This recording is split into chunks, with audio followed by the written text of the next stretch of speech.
This is a world where somebody can have over $100 billion.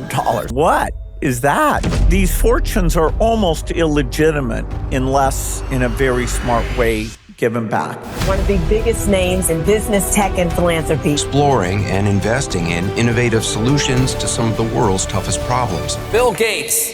Starting with Microsoft, where I had monomaniacal focus, giving up weekends and vacation. It wasn't some big sacrifice. I loved it. The idea that everybody would use a computer was somewhat ridiculed, so it was kind of fun saying, no, this is really going to be mainstream. If you look at it from the outside, you see Steve Jobs and yourself having this competition, envy, jealousy. What was it actually like? He said we were the General Motors and he was Mercedes. Social networking, we're still arguing about what the policy should be. Algorithms reward outrageous things, even if they're not at all factual.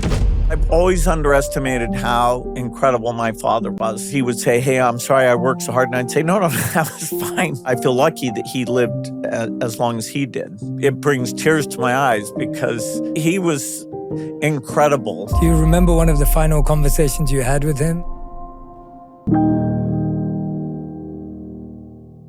The #1 health and wellness podcast. Jay Shetty. Jay Shetty. The one, the only Jay Shetty.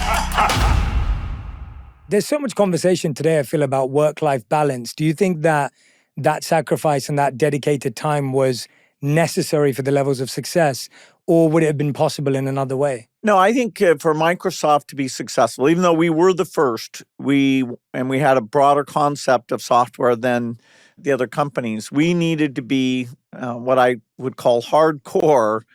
And, in that case, the work is what I want to do. It's not like, oh God, I've got to earn a little bit more money. It's, this is the thing that throughout my childhood, I was so lucky, because of my parents and some early friends, the school I went to, I had these exposures to computers that were very rare. And so I had, all these thousands of hours of programming experience and great feedback on, okay, how do you do it better from the very best adults? I got to see what was coming. And the idea of being part of making that real, I woke up and said, okay, I'd love to get to work. My younger self could stay in, days at a time. I don't do that now.